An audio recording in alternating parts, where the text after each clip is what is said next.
maalinta shidaalka ogna oo nagu dhowdahay annaguna maqaaxiba haysanaa meesha dabba ka baxa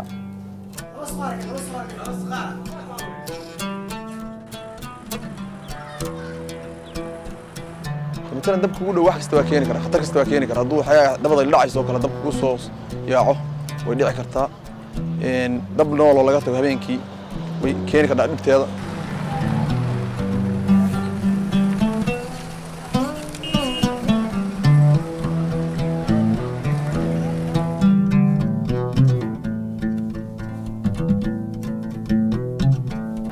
shidaal waa dab waa garan ka dhax xaga wax lagu karinayana waa dab waa cunto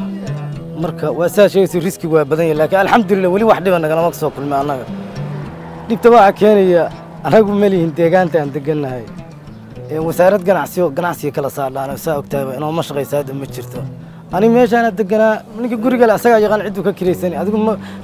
ma kala haysid juuska uma haysid ma kala doorisid ma ogtahay ma oranaysid gurigaan anigu kireystay kan waxaan adigu ka dhig taa waxa moodaa xogaa inay wasaaradda ganacsiga iyo dawladda hooseeya ay ku habboonaan lahayd maaha anaga maaha doorka iyaga maaha waxa anagu dooran karra maaha taas